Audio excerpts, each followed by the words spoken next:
All right, welcome everyone to this class on Pirke Avos, ethics of our fathers again.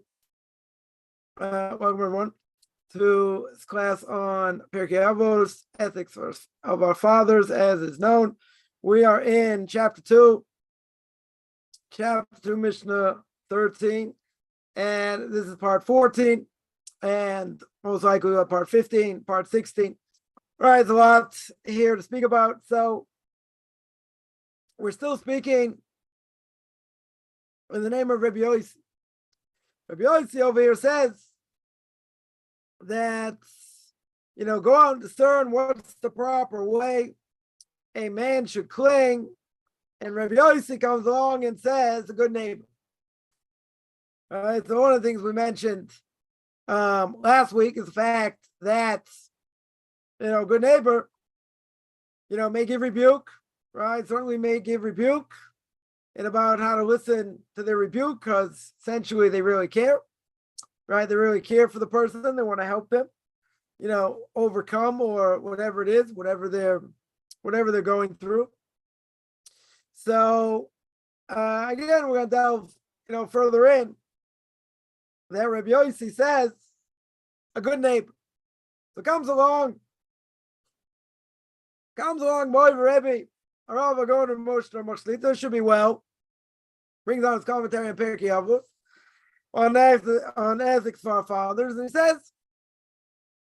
says like this. He said Rashi and Ravaja Bar Tanur. Ravaja Bar Tanur, one of the great commentaries from Italy, 400 or 500 years ago. And one of the great commentaries on the Mishna. And he explains that it's good to have good neighbors. Hopefully you can learn from the good actions. And he says good neighbors is better than having a good friend. Right? Big question why that should be. Right? Why would we say, a good neighbor is better than having a good friend? So he says, a neighbor is close by. It can usually be found during the day, during night. God forbid there's an emergency. Neighbors are around, usually.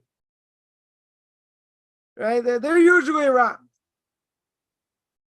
So, good friends may be around, they may not be around. Right? Maybe you could say the same thing about a neighbor. You could say,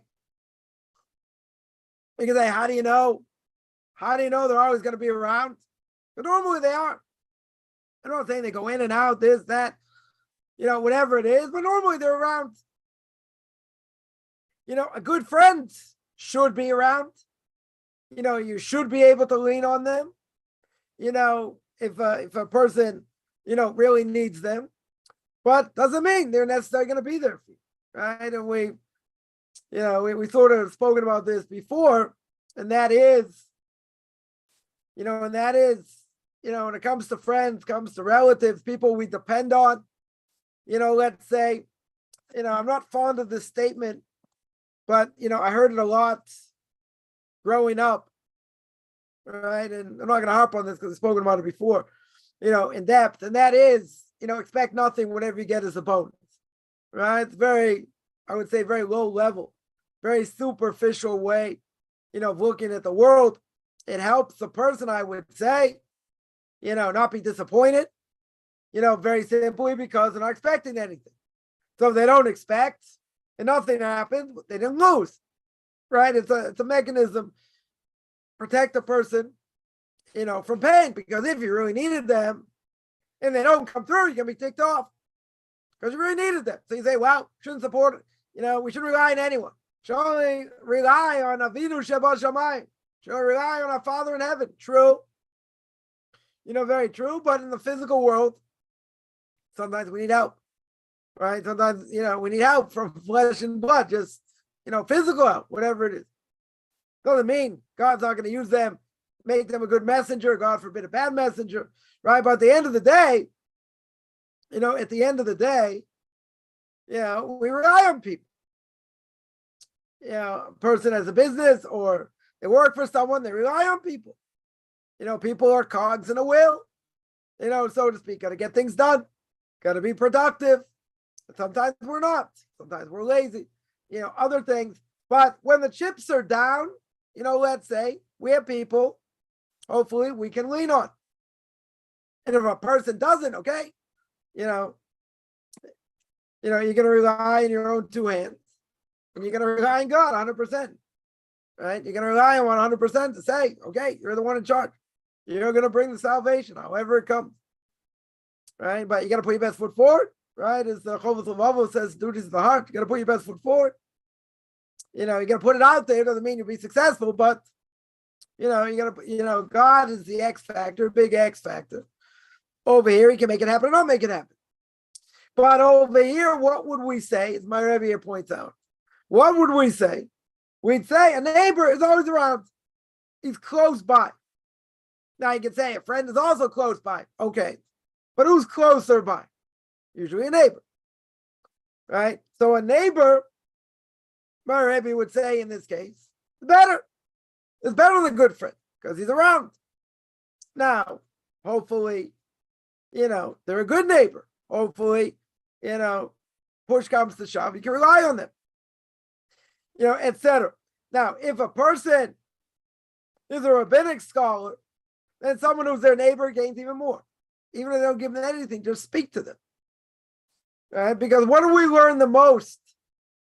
What do we learn the most from rabbinic scholars, the Gemara says? What do we learn the most? What do we learn the most? We learn even from their everyday discussions. Even from their everyday discussions. Right? Their everyday discussions, so to speak, you hear what they say, it has an impact. Totally has an impact. Right? In other words, my Rebbe says you gain. Not just, from their rabbinic knowledge. You gain just by speaking to them. How they act. What they do. That a person gains.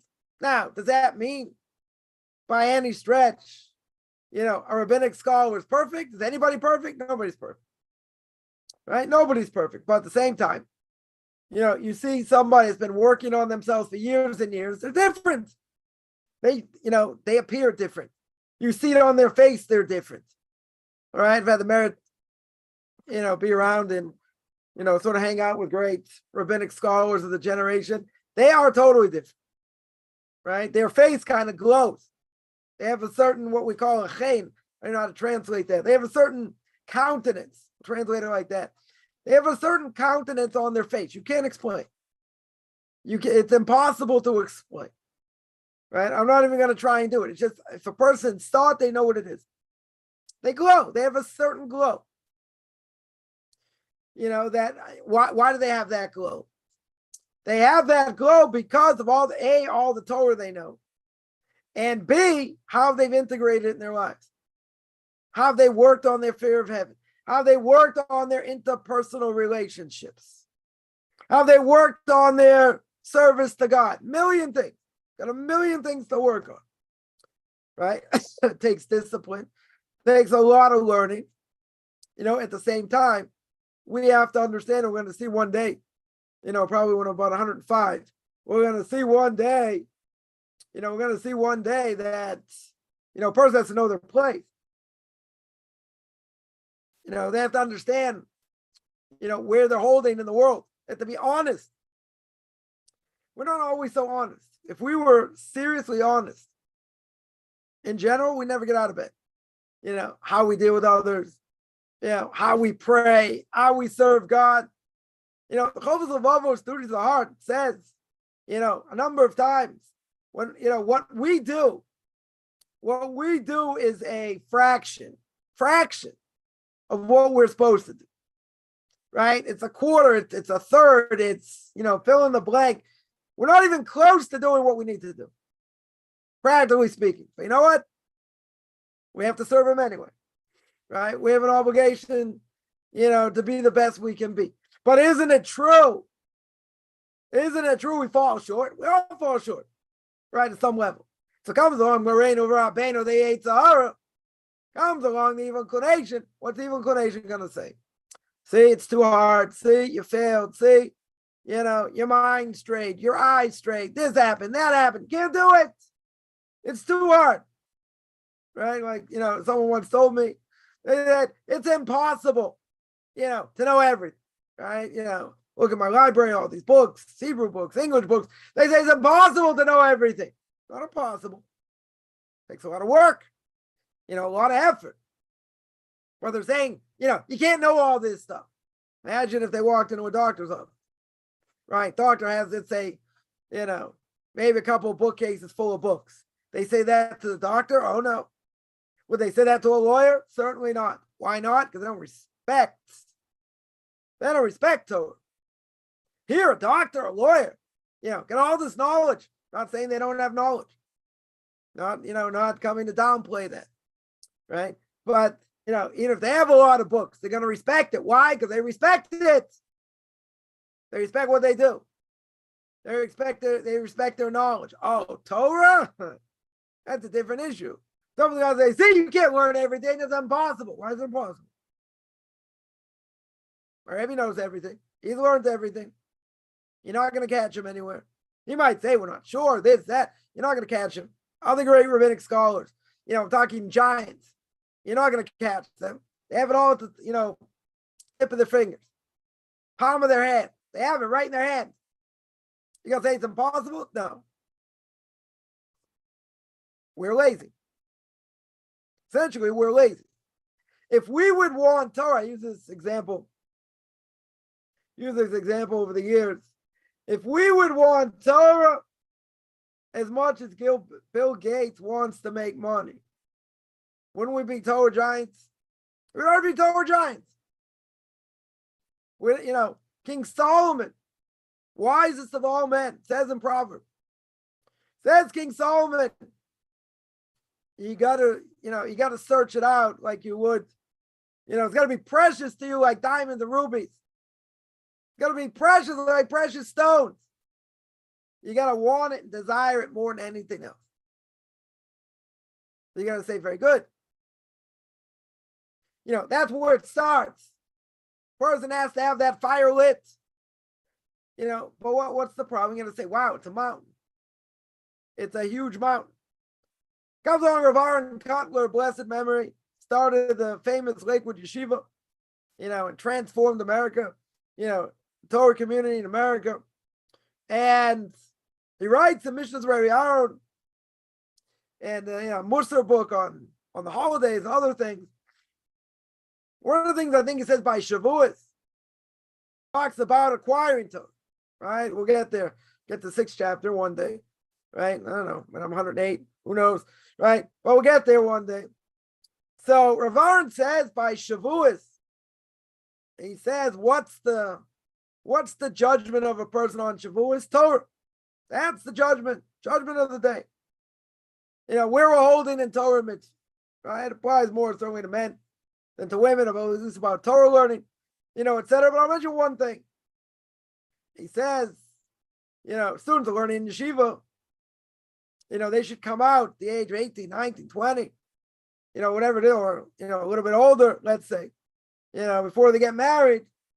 He said they should learn they should have 2 orders, of Talmud under their belt, that they should know backwards and forwards. There were 6 orders. Right, Zraim, literally seeds, talks about things that depend on the land of Israel, right? Taking, Truma, Meiser, taking tithes from the crops, different things. You have Moed, all the holidays, Shabbos, Passover, etc. You got Nezikin, all the laws of damages. You got Nashim, all the laws of literally of women, marriage, divorce, other things also. You have the laws, the order of kudshim, of what we call sacrifices, taharis, the laws of purity and impurity, so to speak. So you have 6 orders. So Rav Aaron said, the very least, a yeshiva student coming out before he gets married should have at least 2 under their belt. Probably Nashim Nezikin. That's what they learn the most, right? Those are the things they learn the most. When they're younger, right? Laws of damages, Lots to talk about lots of damages, and they learn about divorce, other things, etc. So now, what does Rav Aaron say? So Rav Aaron says, what's the problem? He said, first of all, there are places they don't learn the entire tractate when they learn it. Right? They learn it for a year, let's say. They learn a handful of pages, right? Maybe they did a handful of pages very much in depth. They learn part of the tractate, a little bit quicker, let's say. But, he's yelling and screaming, saying, they don't finish. Woe to them. They start, but they don't finish. So he said, but what's the problem? Well, how does the evil inclination work over here? The evil inclination comes and says, listen, there are 3,600 pages to learn, and to learn it well. All right. So what's someone going to say? It's a mountain. It's an absolute mountain to go through. True? 100% true. So says Rav Aaron, people give up before they start. So it's like, okay, I'll learn to the best of my ability, but I'm not going to get there. I'm not going to have that, you got to review and you got to turn it over and grind it and this. I want to learn. Tremendous amount to learn. There's no shortage of depth that a person can go. A person can learn. Right? It's very deep. A lot of deep levels. Right? But people give up and they'll say, okay, whatever I accomplish, I accomplish. Right? So he says that's the evil inclination. That the evil inclination destroys someone. And say, no, not just, well, maybe I'm not cut out for this. It's hard. It's hard work. I heard people say, over the years, when you do, you just sit and learn all day. Yeah, you want to try it? Want to break your head for 10 hours? I don't think so. Further one last 2 days, maybe even 1 day. It's too much. It's hard. Right? It's extremely hard. That's why kids start learning very young. Right? Because it's hard. Definitely hard over here. But at the same time, people will say, like, really? How am I going to come out, in 22, 23, whatever it is, the person's gone through the system from the beginning. How are you going to come out knowing, 2 orders of Talmud like the back of your hand? You got to work. It's a heck of a lot of work. Strain on the mind. True? So what else are you living for? What else are you living for except for Torah mitzvahs? Comes along Rav Moshe Schneider, blessed memory. My Rebbe's Rebbe. Rav Moshe Schneider used to say many, many times, you have the ability to be the next Rav Akiva Eger. One of the Torah giants 100 years ago, 150 years ago. You have the ability to be the next Chasam Sofer, the next, whoever, whatever great Torah giant. And people would say, what are you talking about? You could be the next Rav Chaim Brisker. More than 200 years ago. Right? So what do people say? But I don't have his head. I don't have that concentration of thought like he did. I'm not made up like he is. But Moshe Schneider said, and even if you're not, you have your own portion in Torah. And with that own portion of Torah, you can accomplish, you have no idea what. Now, does it help to have a photographic memory and a good memory? Yeah, it does. Right? Say by Rebbe Chanan, Shem Yikam Damoy. God should avenge his blood, famous student of the Chofetz Chaim, started the yeshiva in Baranovich. He said on himself, he had average intelligence. Now, if you have above average intelligence, wouldn't you say there's more likely that person going to be a genius in Torah?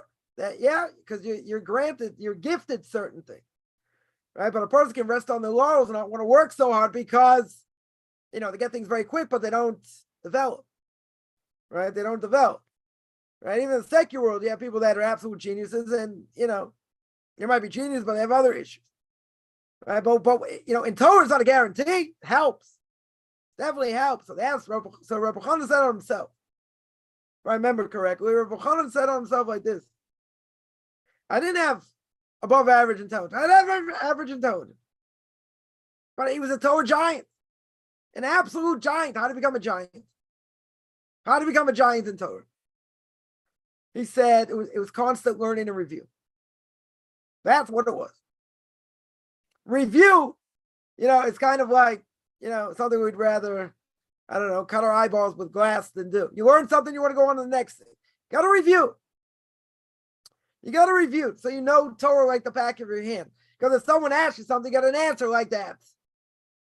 Don't say, oh, I think like this, I think like that, right? Got to review. People don't necessarily like to review. We're lazy, right? Maybe it's not so much fun, to spend some time reviewing. But he said, I learned constantly for hours on ends, and I reviewed, and I reviewed. People today, the problem is they want everything easy. We live in an instantaneous generation. So we want it to sink in without any work or very little work. And when a person gets frustrated, take a kid, right? A kid gets frustrated, right? So what happens? They get frustrated and they say, oh, it's too hard. I think you might have to show them. Might have to show them how to do it or whatever the case is. And there are times where you got to let him fend on his own. You can't just be spoon-fed, right? Sometimes you have to be, but sometimes you got to stand on your own. So Moshe Schneider told his students, you got unbelievable potential. You don't even know what your potential is, right? But, people would say, but I'm not like this person. I don't have this, I don't have this character trait like they had, or whatever it is. So Moshe Schneider said, everyone has what to gain in Torah. Now, I had someone tell me recently, they learned for many years, right? After they were married. And he said he got burnt out. Eventually got burnt out. So he told me he got a blessing. You have an absolute blessing. He said, your blessing is you're not burnt out. And you haven't been burnt out. All right? He didn't ask the question, why, didn't you get burnt out and I got burnt out? Right? We're different people. We're very different people. You have different trials, different things, but at the same time, you have to want it more than anything else. Just like someone who wants to convert, you have to want it more than anything else. It's in the front of your mind, the back of your mind, and you'll do whatever it takes to get there. Just like what King Solomon says, you desire Torah more than anything else. Now, could be people's situations are difficult and they're hard. Okay, not everybody makes it to the finish line for any number of reasons. Right? Not the topic for now, but any number of reasons. There are people who don't make it to the finish line. A lot of people. So you'll ask, why do some people make it and some people don't? So I can't really answer. There are obvious factors. People can't move. Problem, let's say someone's married, spouse doesn't want to convert, or whatever. There are a million reasons. A lot of reasons why. Right? But, a lot of it has to do with the facts of how badly a person wants it. They can say that. They can say it as much as they want. It has to register in the heart. What is someone willing to forego to get to the other side? What is someone willing to forego to try and get all this knowledge? It has to come from within. And, some people will say, there's a lot to learn. It's, even for the sake of conversion, right? We're going to make it very easy. There's a lot to learn. Blessings, kashrus, Shabbos, right? There are a lot of very picayune detail. A lot of detail, right? We have no problem obligating people to do things. Plenty of obligation. It's a grind. I'm not going to say not. It's a grind. It's hard, right? It's definitely hard. I don't think there's any, I don't think there's any question. But how's the person going to know what to do? How's the person going to know what to do? You got to put it in action. That's the only way. You got to live it. You got to make mistakes. True.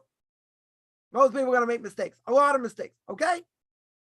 So you make the mistakes. Why you're not Jewish? right? That's when you make the mistakes. You don't want to make the mistakes later. We'll end up making mistakes anyway, here and there, whatever it is. But people want to learn things that are more esoteric, that are more out there, that makes them feel like they're on another planet. Okay. Very good. But you got to learn everything's practical. What you have to do on a daily basis. Now, that doesn't necessarily sound so inspirational, so to speak. But again, where does the desire come from here? The desire comes because this is the most important thing you want to do in your life. Most important thing. And if it's not the most important thing, guess what's going to happen? Person will never get there. There'll be all kinds of things. All kinds of things are going to stop them. And they might be, small things, not big things. But what happens as well? What happens as well is we live in a world of distraction. So it's easy to get distracted. Sitting down and learning out, for some people, they'll say, it's my oxygen. It's what I live for, right? Watching things, listening to things, learning on their own. That's the oxygen that they need to go forward. But there are other things stopping them. And sometimes what are these other things? They might be real. I'm not saying they're not real obstacles. Certainly can be real obstacles. But I think a lot of it has to do, and I speak about this a lot, and that is with a person's mindset and changing the way we think. Because some people will say, we use me, me, myself, and I, all three of us, use me as an example. So I grew up like most people, except I wasn't a Christian. Went to public school, went to university, went to college. So when I came to Israel in my third year of university, so I knew how to read Hebrew and certainly knew how to write Hebrew. It's what I learned. The only thing I learned, in Hebrew school, not knowing very much about the holidays or anything else. But okay, so I had a head start, a little bit of a head start. But even if I could read, I couldn't tell you what it meant. And even if I showed, I read in a prayer book, I couldn't tell you what it meant. So now, I go to yeshiva, start learning from the beginning, start learning Mishna, start learning Jewish law, things that, totally foreign. So where do I start at the beginning? Very humbling. Here you are coming from a hotshot university. You start from scratch, totally from scratch, right? So basically, you're learning day in and day out, the basics. Prayer, I knew, okay, I had to add more prayers because, when I was growing up, prayers weren't as long, and service wasn't as long. They cut out a lot of things. Okay, so I had a little bit of advantage of that, fine. But at the same time, there were so many gaps in knowledge. Simple gaps. Chumash, Torah portion of the week. I couldn't tell you. One portion to the next what it's talking about. Right? I can tell you basic ideas. The book of Genesis, the book of Exodus, etc. From that on, book of Leviticus, in Numbers, I couldn't tell you.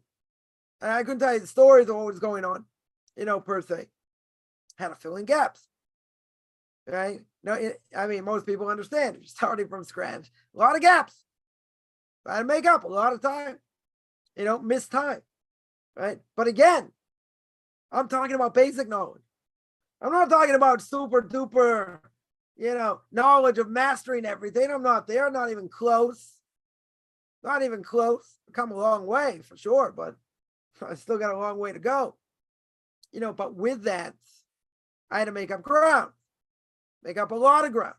So now that doesn't sound so exciting, right? It doesn't, there are a lot of other things going on you'd probably rather do that are, much more interesting. But guess what?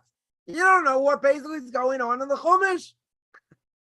You're no Maritz Deraisa. You are an imbecile when it comes to Torah, according to Torah, on the Torah level. Forget rabbinic level, on the Torah level.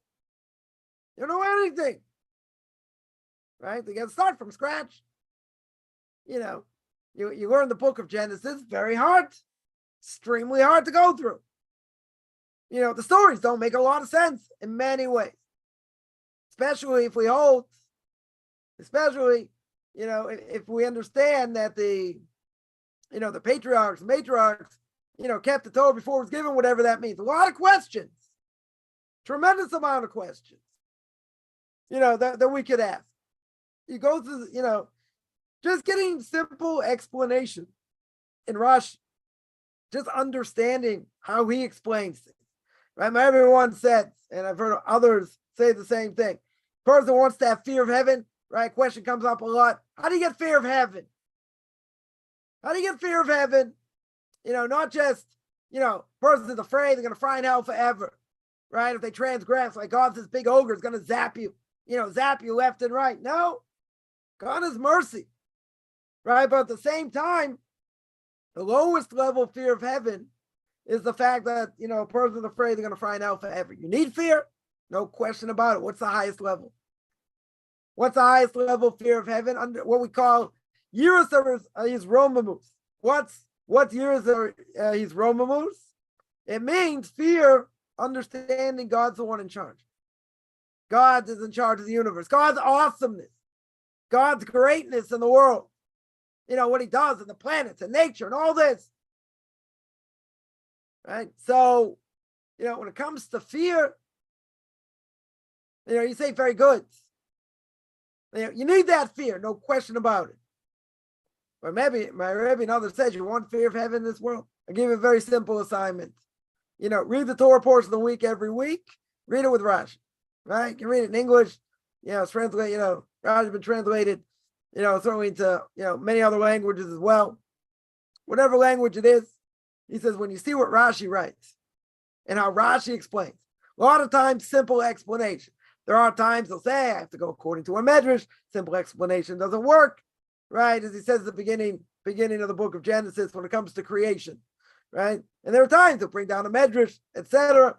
So if you look at what Rashi says and you understand, you understand where he's coming, you see his greatness. You see his absolute greatness. But when you see that and how everything works, as we always say, you see the bigger picture of what he's doing, that leads to fear of heaven. But again, we're not talking Kabbalah. We're not talking any of these things. Reading what he says and trying to understand what he says.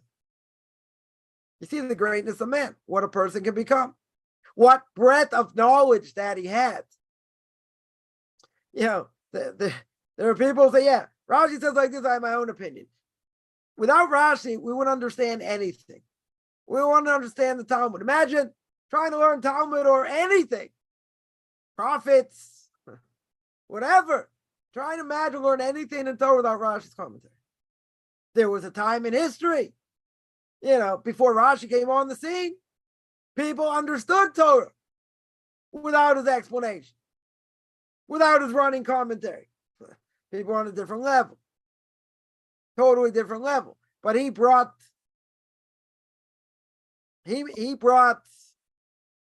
Torah, the Talmud, he made it accessible. He made it accessible for everyone. You can look at what Rashi says, you can spend a minute, 2 minutes, 5 minutes, you can spend a week. Why didn't he say like the Ramban? Why didn't he say like this? Why didn't he say like that?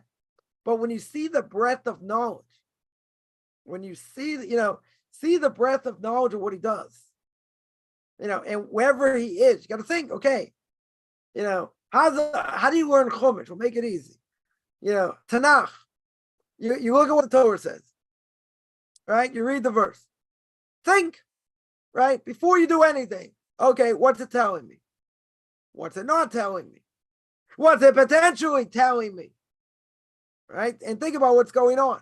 Because you may know other things and say, wait a minute. It says like this over here, but I know another source. But let's say you don't know these other sources. Right? It's a different level of learning Torah. So let's say you're concentrating on what you're looking at right now. So Torah says X. Right? I'm going to speak tomorrow. We'll see if we get there. Book of Leviticus chapter 16. Be 9 o'clock Eastern time, 4 o'clock Israel time. But there's a verse in chapter 16 that Rashi says this is out of order. This verse should have been before. It should have been in a different place. Now Rashi has to explain why it's over here. You know, if you're a Karaite, you got a problem, right? Rashi's coming to tell you a question, right? He's coming to tell you something over here. He's telling you this verse doesn't make sense where it is. Should have been somewhere else. Now, if you're reading the Torah, you're not really, you read it like a newspaper, you see what Rashi says. What's your obvious question? Why not think of that? In other words, if a person's learning well and they're thinking into what they're learning, guess what? You come up with some of these questions. Right? Again, if you're lacking knowledge, maybe not, but it doesn't matter. Point is, you look at a verse, think, what is it telling me? You know, am I missing something? Did it already tell me this? There are times we're going to see things are repeated, especially in the book of Deuteronomy. You know, there are things that are repeated. So why is it repeated? That's going to be the first question. Hey, didn't I already know this? Right? Give an example. Right? We just read today, you know, that Jacob fights with his adversary. Who's the adversary? The adversary is the angel of Esau, right? The angel of Edom. Right? And in the end, he's not successful, you know, damaging him except he hits him in the sciatic nerve. Hits him in the sciatic nerve. So Torah says, because that's where he got injured, we don't need the sciatic nerve of any animal. Now, what's the problem? What's the obvious question? The Torah there says we don't eat the sciatic nerve of any kosher animal, based on what happened to Yaakov. So what's the obvious question? The obvious question is, when is this command given? The Torah tells me. Explicitly, this case, can't eat the sciatic nerve of any animal. But it's before the Torah is given. The Torah not given until much later. Okay, very good. You know, so the Torah will tell me, you know, this is the source, but it's not, you know, it doesn't get implemented till later. You know, let's tell me they kept the Torah before it was given, so they didn't eat the sciatic nerve either. Okay. But the Torah is only given later. And it becomes more authoritative later, or something was added to the mitzvah. I'm not eating the sciatic nerve. Maybe there are things missing. Maybe it's only a general command. Maybe there's more detail later. But if the Torah says later, you're not allowed to eat from the sciatic nerve, the obvious question is, we already learned it from who? From Jacob. Why is it mentioned again? We could say the same thing by circumcision. Where do you learn circumcision from? You learn circumcision from who? From Avram Avinu. Abraham, our father. Very good. But why is circumcision given later? Because say either the Torah wasn't given before, so that's to mention it again. Or you tell me there are other aspects of the mitzvah that were given, right? Which that's most likely the case. So there are three mitzvahs. Three mitzvahs given in the entire book of Genesis that are repeated later. There are only three mitzvahs. First one is pru, be fruitful, multiply, have children. That's the first command. Second command is circumcision. Third command is not eating from the sciatic nerve. Those are the only three mitzvahs mentioned in the entire book of Genesis. But they're repeated. They're going to be repeated later. Why? Again, either you tell me before Torah is given, right? They have to repeat it. Or even if they kept the Torah before it was given, what does it mean? It means that later on, there were certain aspects of the mitzvah that were added. Right? Again, which is probably most likely the case. So in any case, what's the point? You know, what's the point? You could look at what the Torah says. You look at what the Torah says, and now you're going to say, okay, what does it mean? Can't just read it like a newspaper. Sometimes I would say go through the parsha once, very quickly, just understand what's going on, and then go back and sit on the verses. You know, for a certain amount of time. You know, see what Rashi has to say. But before you see what Rashi has to say, think, what does the Torah tell me? The Torah tells me X. Okay, is there any problems there? Are there any questions? Right? Is there other knowledge a person knows that may negate this or contradict it? That's what learning is. You're dissecting what it is. What do we learn from it? What's possible to learn from it? So now you think for a few minutes about this verse, and now you go see what Rashi says. When you go see Rashi, then he opens up a whole world. But there are times a person will see, depending how advanced they are, they're going to see that, they had a question. They had a question on the verse. Right? Just like we said by the book of Leviticus chapter 16. You had a question on this verse. Right? You see this verse, you say, hey, what's it doing over here? This verse doesn't belong over here. It should belong somewhere else, where these other verses are. Very good. Legitimate question. Let's see if anyone says that. Oh, you look at Rashi on the spot. Rashi asks the question. Beautiful. Right? That's coming with more knowledge. But again, when you see what his vast knowledge is, I mean, it's encyclopedic, no question. So he knew all the Midrash. He knew all the Gemara. Why choose one over another? Okay. People ask that question. Well, why did he say it over here and not somewhere else? Good. Right? A person has, more advanced knowledge, there are a lot more questions. Gets more complicated. But I can tell you from experience, first case is I want to understand what it says. Right? Then you start asking questions. Okay. You gotta take it step by step. You can't jump steps over here. So when you look at it, what's the point? So when you look at it, you think, what does it say? What does it not say?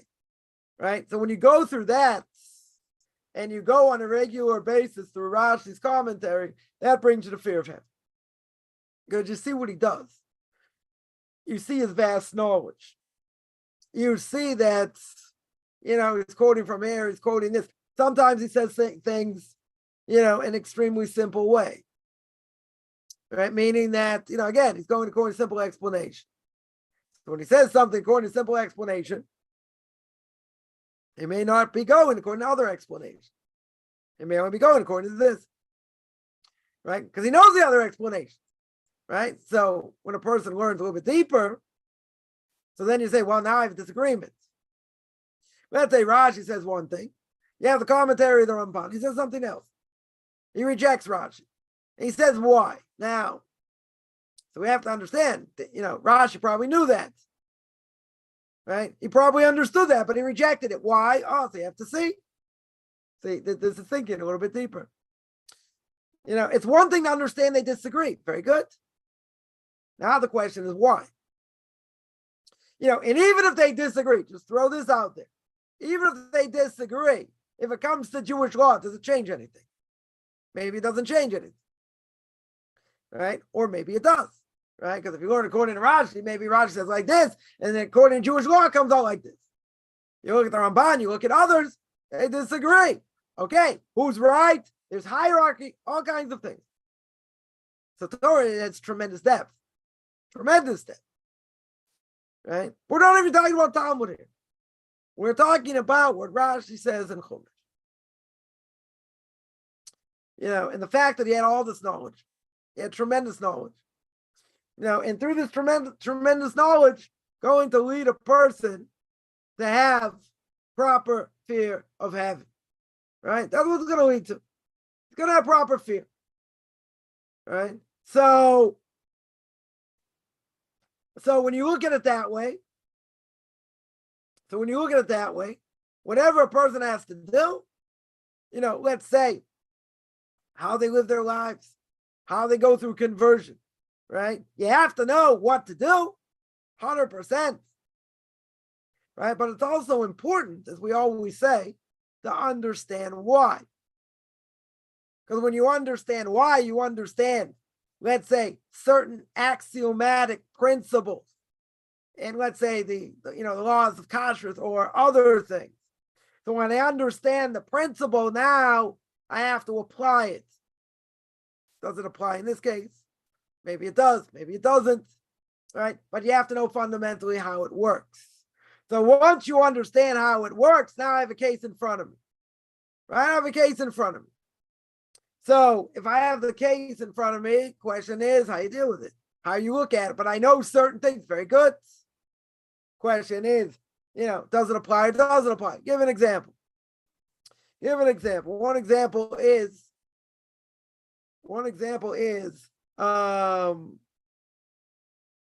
that will take fire on Shabbos.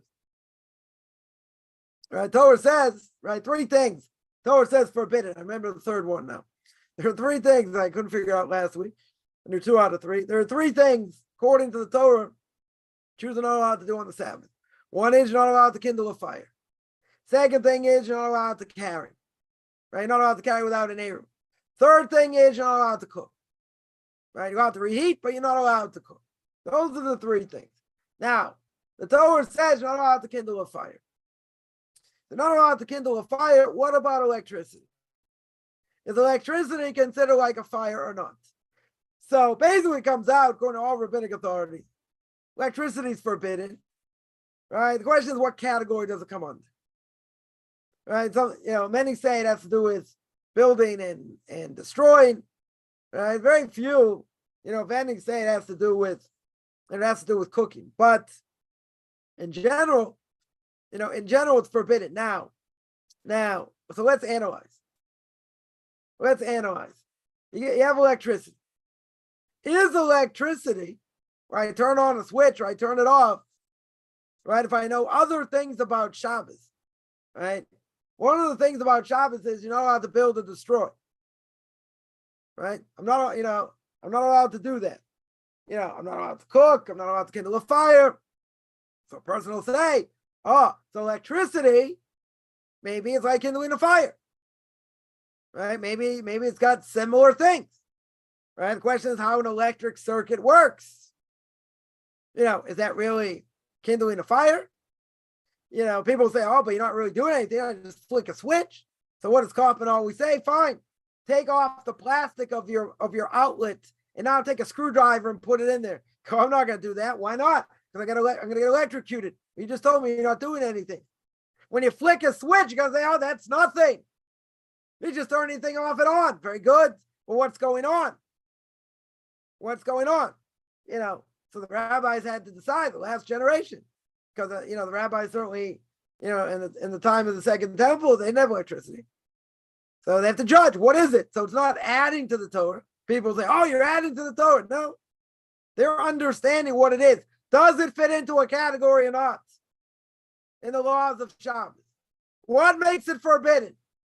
That's the whole question, right? But the idea is, if I know other things, and other things are similar, maybe, do I say this is similar or not? But now you're going to say, wow, that opens up a whole Pandora's box. Very good. Very good. We don't have the rights in general to say this is similar to that. If the rabbis tell us in the Talmud this is similar, they know what they're talking about. They can make similarities. We can't. We're not at that level.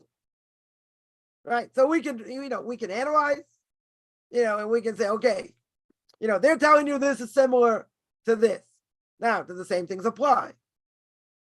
Does the end result, is it the same? Is it not? So now, if I have other knowledge, right, that's the point here. If I have other knowledge, I'm going to look at this very differently. If I don't have any other knowledge, okay, right? You see the one level. I remember one of my rabbis once said, or I heard him say this a number of times, we're learning something. We had a certain question. So I have to find out why it may not be such a question. He said, I'm stuck on this line. He said, I can't move from this line. But he said, I know 3 other sources that make this line problematic that you don't know. Now, he wasn't bragging. He's just saying he's got different knowledge over here. So he's looking at something that we sort of brushed over, so to speak. But he's got other knowledge. So when you have other knowledge, you ask other questions. So that's a different way of learning. The basic understanding of what's going on, that's first level. That's definitely the first level. And that, you have to understand everything that we do, right? In that way. What's it saying? Why? People ask all the time, and these are good questions. Why is this like this? Why do we do this like this? But sometimes it's because the Torah told me, right? God said it, we do it, that's it. Now, does that mean there are no reasons? No. There are reasons. Could be, the rabbis gave us some reasons. They didn't give us all the reasons, right? There could be 100,000 different reasons why. We're not privy to that. We're given 3, 2, 5, whatever it is. We try and understand what the reasons are. Doesn't always mean that is, that's the reason. But there are things, that logically, many things in the Torah, probably 80% of it, doesn't make sense logically, but there are things that are even, even more closed up. That's very, almost impossible to understand with our puny brains, right? The quintessential one is what is a red heifer. You take a cow, totally red, never been worked, not a black hair, all this and all that, etc. And person became impure. Take this red heifer, you kill it, you burn it, you take the ashes, Kohen takes the ashes, and he plays on the person that was impure. That person becomes pure, the Kohen becomes impure. That makes no sense. That's totally illogical, right? One of the things that King Solomon himself said, he had a little bit difficulty understanding. Wisest of all men. What's it going to say about us? It doesn't make sense. Totally illogical. Totally illogical. Take the laws of kashrus. Torah says you're not allowed to cook a calf in its mother's milk. Right? It says it 3 times. So we understand, the Gemara says, why. One reason is you can't cook it even if you don't eat it. Second thing is you can't eat it. Third thing is you cannot get benefit from it. But why does the whole thing not make sense in general? Because if I take milk and meats, milk, let's say, kosher source, meat, killed properly, very good. If I take them and I put them together and I have a transfer of heat, it makes it a forbidden entity. So, what's the question? Very simple question. I have 2 things that are permissible. If I have 2 things that are permissible according to the Torah, why in the world does it become forbidden when I put them together and I add heat? It's illogical, right? Totally illogical. Now, I'm not saying there aren't any reasons, but with whatever reason given, it's not pure 100% fact that's the reason. It could be countless reasons why. But majority of Torah itself, if you think about the laws, in many ways, they don't add up. They don't make sense. Why people say, come on, if you wear wool and linen together in a coat or gloves, right? And there's wool and linen together, you don't take it out. Why is that Torah prohibition? And someone asked me this. I gave sweaters to my kids during the winter and said 100% wool. So I thanked them very much. I said, hopefully it shouldn't be a problem. I have to get them checked. So the person said, why? So I said, I have to get it checked for shotness. What shotness? Shotness means you can't wear wool and linen together. That's what the Torah says. Calls it shotness. You can't wear it together. Okay. Very good. Why? It's a mitzvah we don't understand, but we have to do it. We have to keep it. So the person asked me on the spot, what's the reason? I said, I don't know. It's a good question. So we don't know. It's one of these things where the Torah says something and don't make any rational sense. But we still have to keep it. So the person said, but if you can't give me a reason, why would I keep it? And my question was, and if I gave you a reason, would you keep it? Checkmate. I said, I could give you 10 reasons. You could just knock them off.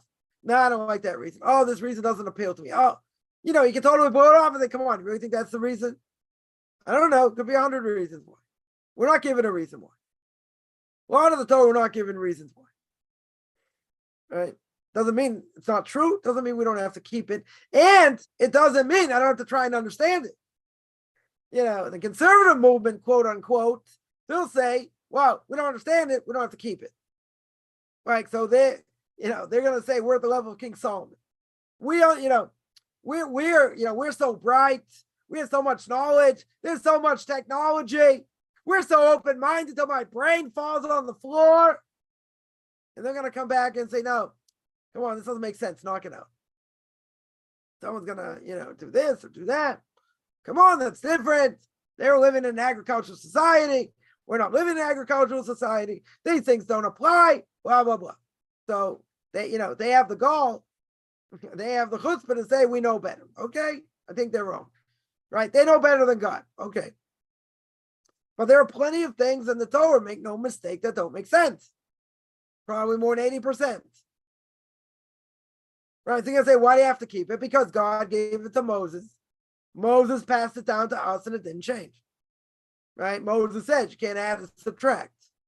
So it didn't change. Does that mean, I just take it at face value? I have to understand it. I have to try and understand it. But people say, if I don't understand it, why would I keep it? But you have to keep it anyway. Doesn't matter why. You still have to keep it.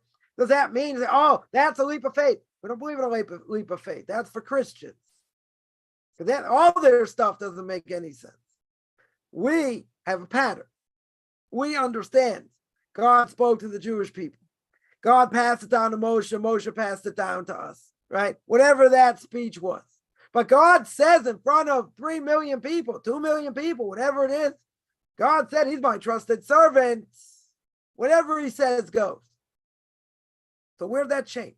Where did it give us the ability, and this is the onus on the Reform movement, conservative movement, progressives, whatever you want to call them, what gives them the right to pick and choose?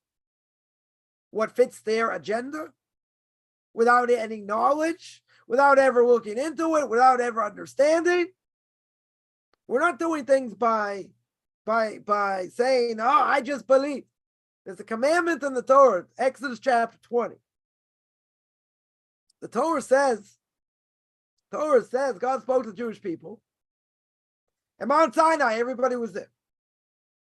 Everybody was there.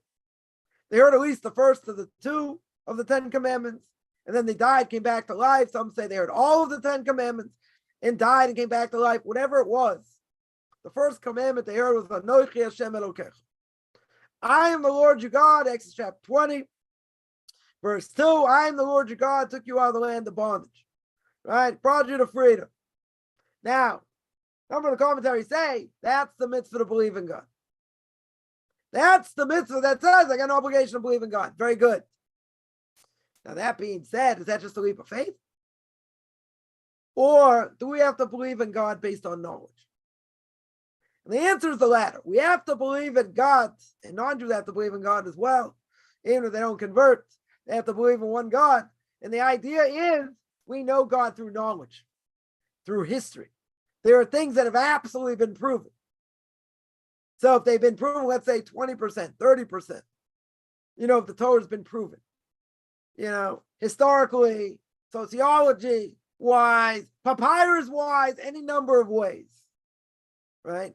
If we have all that, let's say it's 20%, say it's 30%, right? If 30% of it's been proven, and we know it to be fact, total fact, then how can a person could say, wow, you don't have the proof for the other things. Okay, let's say we don't. Let's say over time we'll get it, or maybe we won't, doesn't matter. If I have 30%, if I have 30% facts, we know the Jews were in Egypt. We know they were enslaved. We know that whole, first 4 or 5 chapters, book of Exodus, nothing to talk about. Nothing to talk about. Right? So creation, nobody was there. Nobody was there. That's the question people ask. Say, Exodus chapter 20, verse 2. How do you know I'm the Lord your God? Why don't you say he created the world? Isn't that a better proof? He created the world. What's the problem? What's the obvious problem? Who was there when he created the world? Nobody. Who was there when he gave the Torah to the Jewish people? 3 million people. 2 million, 3 million, whatever it is. Right? Now, Christians, the Muslims both agree God gave the Torah to Jewish people. They'll agree. Story of the Exodus is true. They don't deny that's the majority of the world. They don't deny that. They'll say, oh, we're not chosen, we're not this, we're not that. But they don't deny that. They don't deny that. So I know based on facts, that many places, Exodus from Egypt happened. Totally happened.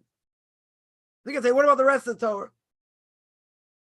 So if I know that, I know 20%, 1/5, I know of the Torah. It's true. Abraham, Muslims, many Muslims call it Ibrahim, where they come from, Abraham, father of all nations. They don't deny it.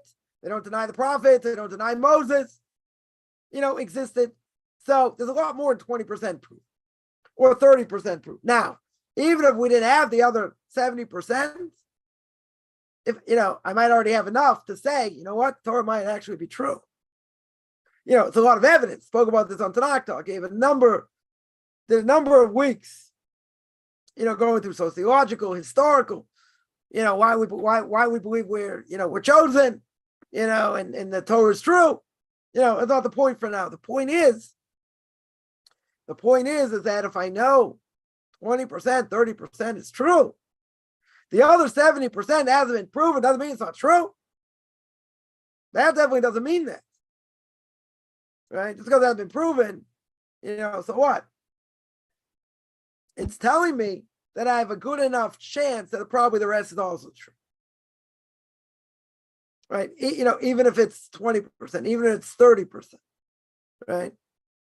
But we have an obligation to try and understand it to the best of our ability. We have an obligation to believe, through knowledge. Now, people are going to say, oh, that's a leap of faith. Not a leap of faith. If I have concrete proof, that's not a leap of faith, based on facts. Totally based on facts. We don't hold by archaeology, so much in different ways. But archaeology is showing a lot of things. This whole thing, Babel got proof for, proof what happened in Jericho, time of Joshua, got a lot of things. That we've concrete proof for. Okay, that's good evidence. Now, does that mean there's more evidence that we'll find? We'll find eventually, right? But if there's enough evidence, like someone once told me, college student once told me, you can prove it 99%, I have my 1% free choice. Then you're an idiot. If I proved it 99%, you can't say I have 1% free choice. That means 99% of the time, you're wrong. 99% is a pretty high number. So I said, you ever write a term paper? So I said, yeah, how do you write a term paper? You write a thesis, you write whatever question you have. And then you go with it, you spend the rest of the paper proving it. Right? So you bring all this proof. Very good. So what happens in the end? I asked this person, what happens in the end? You have a conclusion based on what you prove. So what are you going to say? Person's going to say, well, I'm not really sure. I didn't bring this proof, but who knows? What are you going to get on such a paper? An F. You're going to fail. Right? It's what the person tells me. You can't do that. If you leave it up to doubt, you're going to fail. Oh, so I said, so what do? He said, you got to evaluate the evidence and see if the evidence is true. If the evidence is true, okay. If the evidence isn't true, something else. So I said, okay. So now you got to look at the evidence. There's a lot of evidence to look at. But a person can say, I know it's not true, and I don't have to look at the evidence, nothing to talk about. Right? Totally nothing to talk about. So we have to delve what's behind it. We have to, if a person's ripping toilet paper right before Shabbos, you can say, why am I doing this? Right? What's this crazy thing about you know how to rip toilet paper? So what's the answer? You have to know why. You have to know what category it comes under. But you have to understand why we keep the laws of Shabbos in the first place. That's why I always say you can't ask me that question at the beginning, when I give this class on the laws of Shabbos. First of all, you got to understand what Shabbos is. You got to understand why we have to keep Shabbos. You have to understand the importance of Shabbos. Once you understand that and how it works, then you can say what category. But you got to remember why you're doing it. When you're cleaning like a madman or a mad woman, or whatever, before Passover, and you're getting rid of any leavened product that's in your possession, in your house, in your car, wherever it is, and you're sitting there feeling like a slave, you got to remember why you're doing it, what the higher level is over here. You can't just say, okay, we got to clean, we got to do this, got to do that. You got to learn also. You got to learn why you're doing it. And that's in many ways, and some people would disagree with this, but that's okay. In many ways, that's more important than anything else. Totally more important. Why? Because if you don't know why you're doing it, why are you going to do it? You say, but that's the law. I don't want to find out forever. Right. I'm not talking about Kabbalah here. An understanding of what you're doing, what's behind it.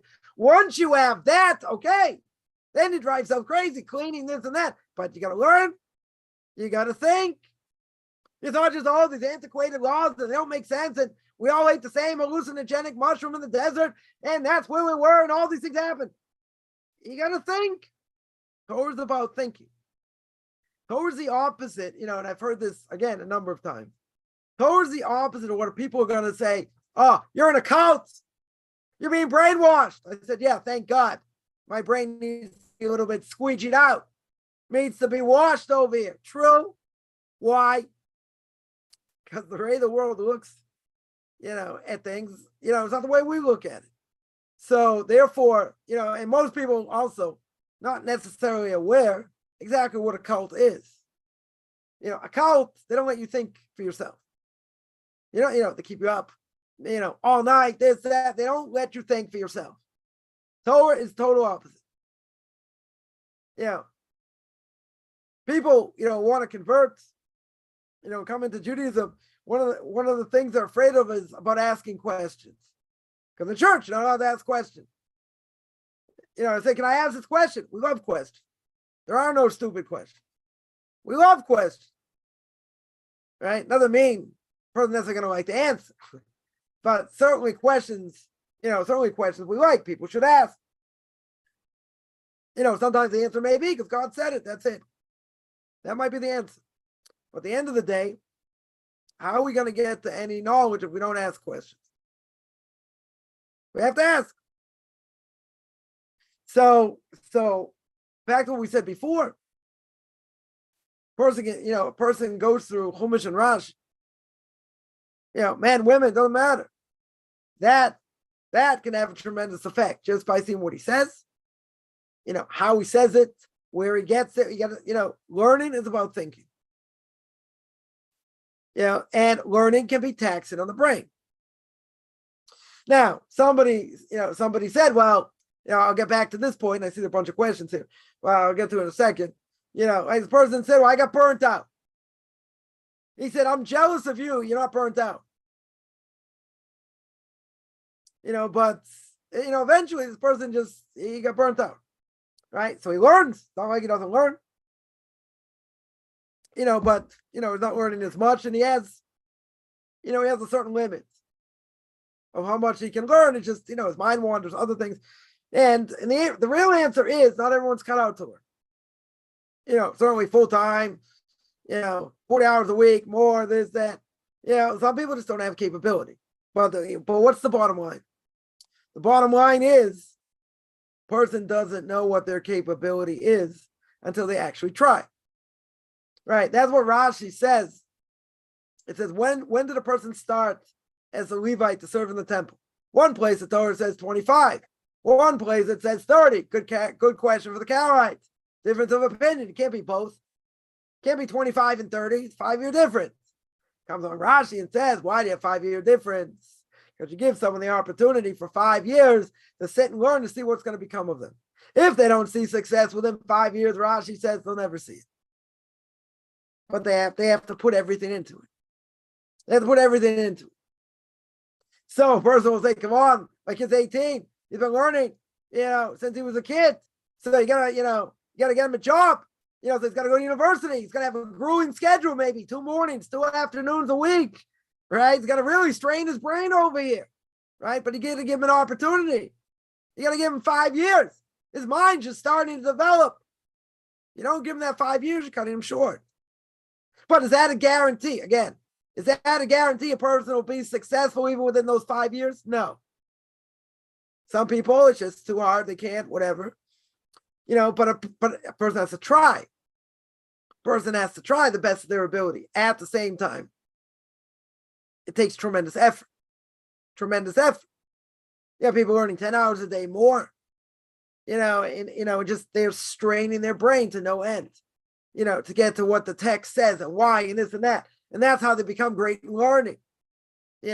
teaching how to think. We're not taught how to think. Go to university, you're not taught how to think. You're not taught how to analyze. They'll tell you, okay, you got this problem. Now, take this axiom. Let's say it's in geometry, which I didn't do good at. I did good at almost everything else, so I hit geometry. Couldn't see things in more than one dimension. But you have to understand in geometry how the axioms work. Because if you understand how the axiom works, totally different world. Now you can apply it to this, that, and the other thing. I got these angles like this and like this. So what's the size of this angle? Right? Now, if I know certain things, if I know certain axioms, I put them into action over here. No pun intended. I put these axioms into action. So then I should be able to figure it out. Right? But at the same time, there are other things. There are other things that don't work. Don't work like that. So, they'll give you certain information. It's like, okay, figure it out. This is the axiom. This is how the axiom works. Now apply it. Now, some people will be better at it. Some people won't. Right? And you'll say, but you have to study it. You have to go over it. You have to analyze. You're right. But not everyone thinks the same. There are plenty of people who don't think in linear terms. Think in abstract terms, other ways. Some people, might be bad at other things, but they're good at this. They're good at seeing, more than one dimension, how these things work and whatever. Okay. Right? When it comes to Torah, we certainly believe everybody's got a portion in Torah. Everybody.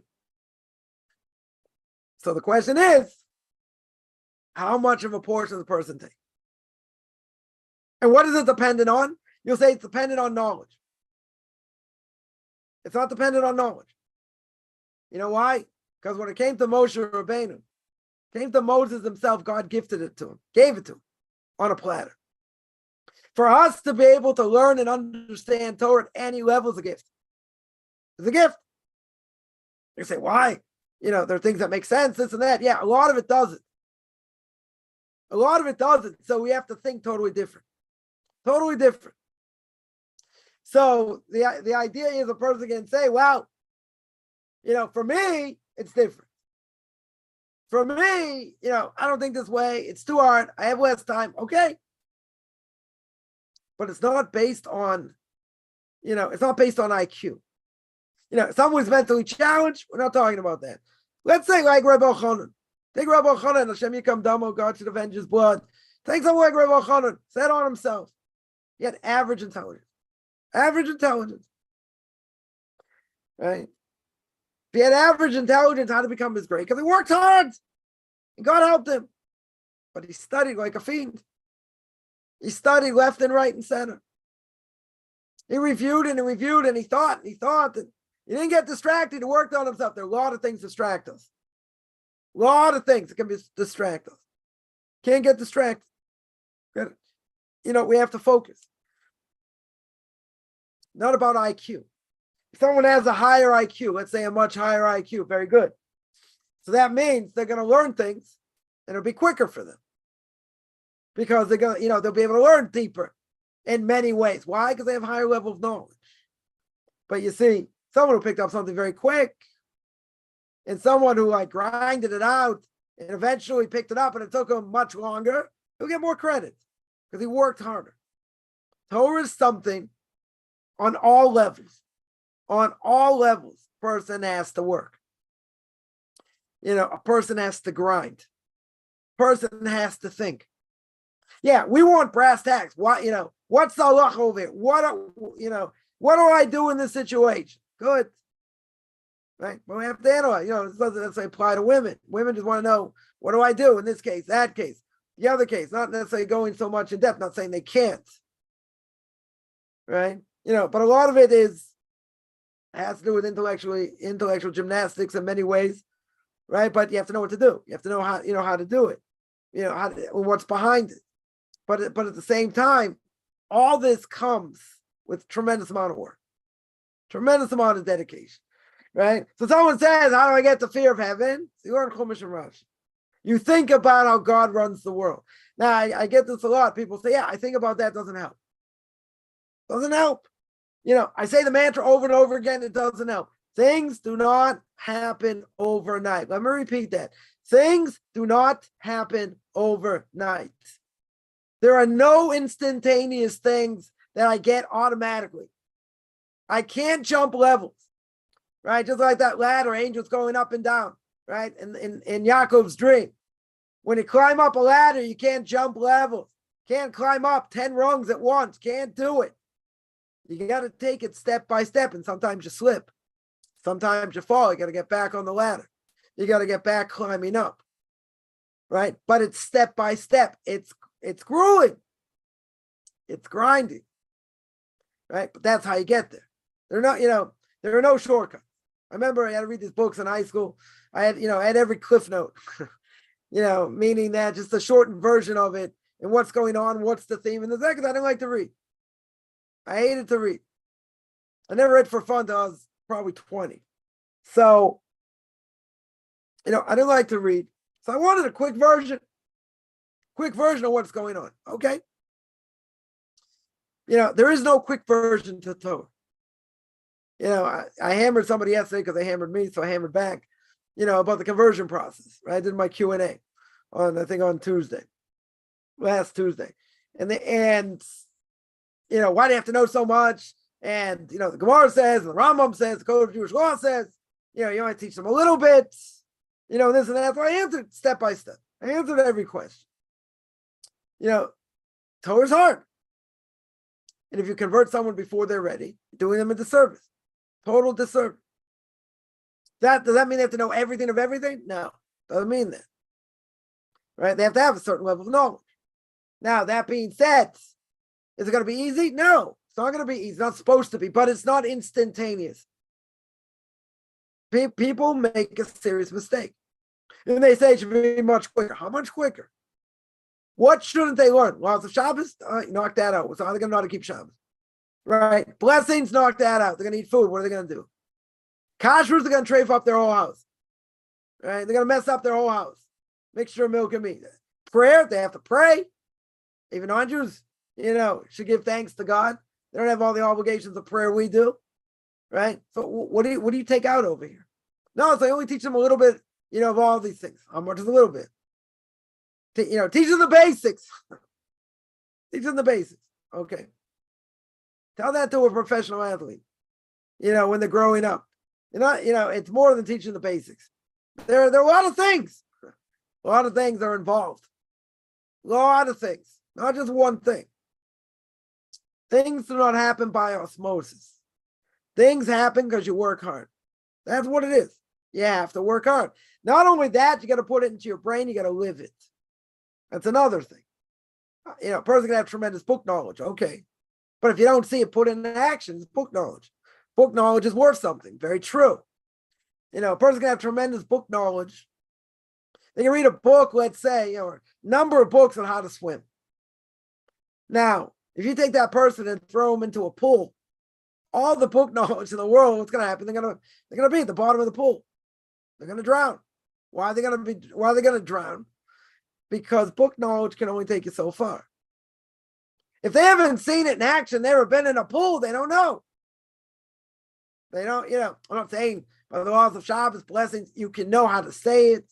You can know what to do. Very good. But other things you have to see in action. If you don't see it in action, you can say, well, isn't it true like this and like this? You got to see. Maybe it is, maybe it isn't. You need that book knowledge also. Book knowledge does not take you necessarily to practical things. You have to, again, some do, some don't.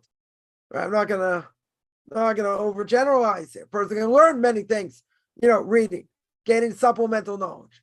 But it's, it's not the same. People say, like this person said, why do they have to learn, from rabbis and take these courses? It takes forever and this and that. Because how are they going to learn it? How in the world are they going to know the intricacies, of what to do if someone doesn't teach them? Because they're going to go through books. They can read 5 books, 10 books, 20 books, and they're still going to have questions. Wow, this book said like this. So how does it come out? What about this question? Is it the same? It's not the same. It's a good question. Right? 100%. They're good questions. Does it apply? Doesn't it apply? Right? So someone without the requisite knowledge is not necessarily going to know. Why not? Because we don't make comparisons per se. We may think these two things are similar. They may not be. Maybe they are, but maybe they're not. So if they're not, it's transgression over here. That's why a person has to ask. I've had many times people say, oh, I went to this class you just gave. I had all these questions. You answered every single one of them. Or maybe some of them I didn't. They said, yeah, but you said this. Does this apply? Or it doesn't apply. So maybe I wasn't as clear as I could have been, right? That happens. That I'm certainly not perfect in any stretch, right? But at the same time, people are going to have questions. People say, yeah, just, send me the MP3. It's not the same. You go through the material, think about what it says. If you have questions, good. If you don't have questions, okay. But there are things that will come up that a person will say, oh, I never thought of that. Or I never thought it like this. One thing, I'll give an example. Give one example. In the laws of Hanukkah, comes to light the candles, people are like, yeah, I know this, I know that, I know the other thing, different things. Right? So you say, okay, what about the end of Hanukkah? What about the end of Hanukkah? You have leftover oil. Right? You have leftover oil. So if you have leftover oil, what do you do with it? What do you do with leftover oil? Right? So the halacha is that if you have leftover oil, leftover candles, you have to burn them. Can't get benefit, right? That's what we say. That's what we say every time we light the candles. Can't get benefit. They're holy, right? Can't get benefit from it. So the oil that's left over, not in the bottle, but the oil, let's say, that are in the small cups or whatever you put them in, or candles, they didn't fully burn, you got to burn them. You can't get benefit from them. So what do? Person can say, well, maybe I should bury them, right? Maybe I should bury them. But you can't throw them in the garbage. Not allowed to throw them in the garbage. They're holy, even after Hanukkah. So even if they're holy after Hanukkah, what do? I should use it the same way as it would have been if it was on Hanukkah, i.e. burn it, right? So what do people do? They'll take, let's say, a tuna can, take out the tuna or whatever, take out all the oil, wash it out, and you put all your leftover wicks and oil. Put it in there, burn it, right? Pyromaniacs out there, gonna have a great time. You burn it. Then when you see everything's burned, you put it out. Because so people are gonna say, "Oh, I never heard that." Most people haven't, right? Why haven't they heard it? Because that's something a person would normally hear. I'm not saying people, there are people that don't know it. Maybe they heard it somewhere else. Okay, right? Doesn't mean they don't know it. I'm just pointing out there are things like that. People say, "Oh, I never heard that." Or people say, we have an obligation to light from left to right. Sorry, from right to left, right? Let's say, here's my menorah, right? Here's my menorah. So my furthermost candle, on the 8th night, I light the 8th candle. And then I go from left to right, right? 8, 7, 6, 5. Why do I do it that way? I do it that way because each candle is its own mitzvah. The oil is only supposed to be there for what? For 1 day. The oil lasted for 8 days. So therefore, each candle is its own mitzvah. Totally its own mitzvah.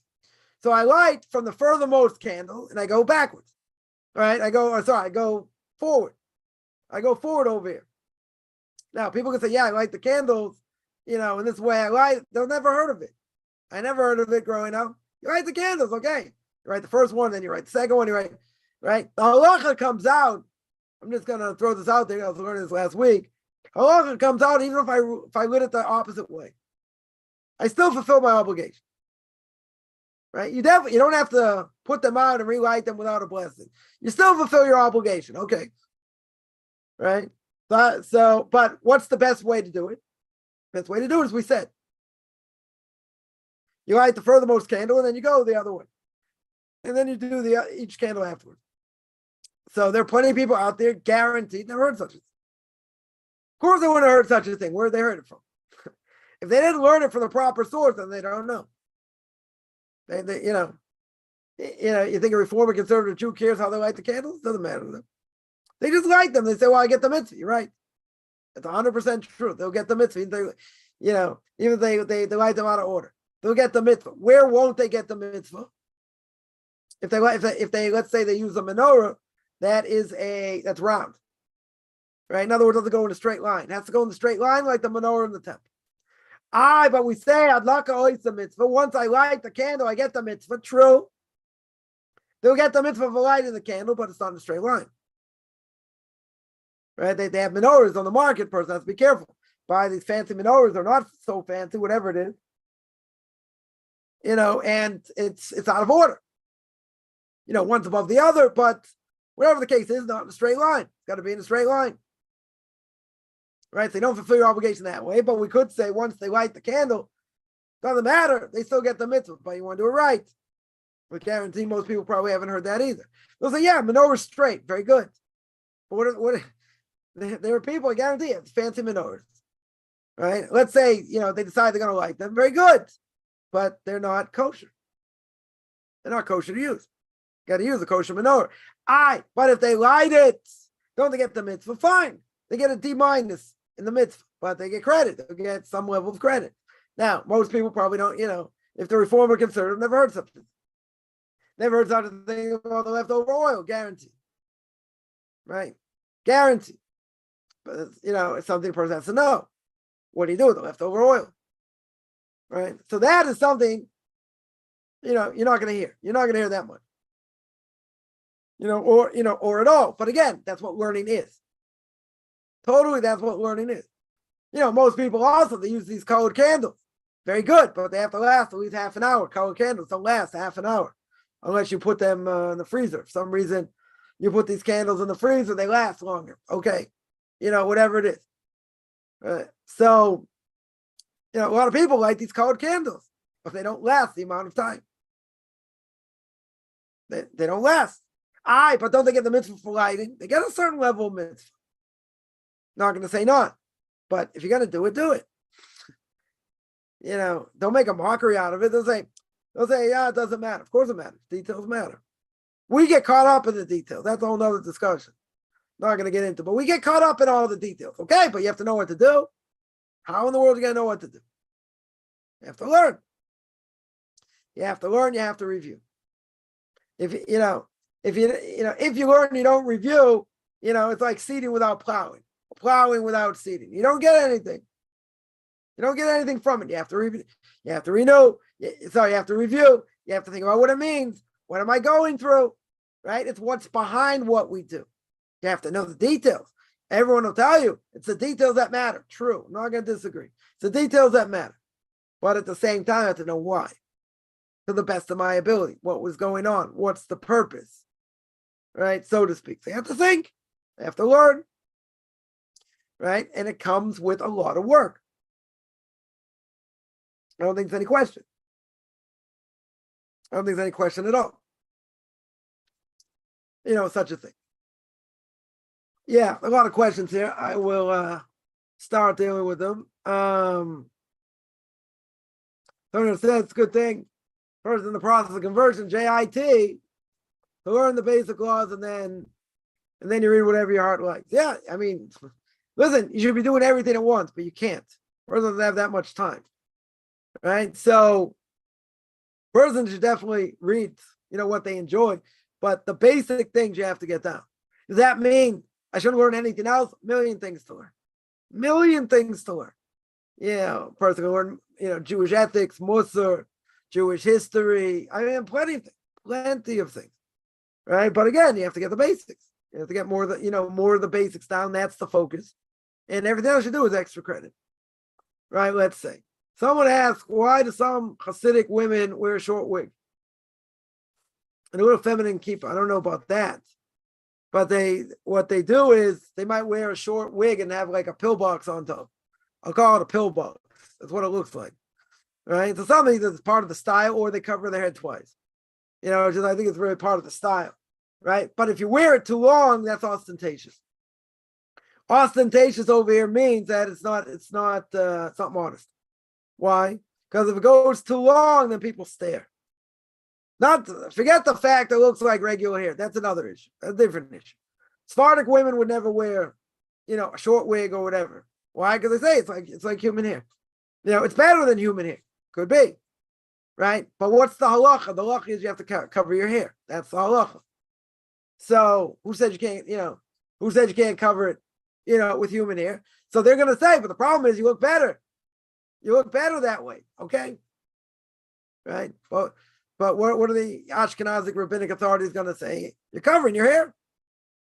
Right. As long as it's not ostentatious, as long as it's not, too long, and that's not a problem.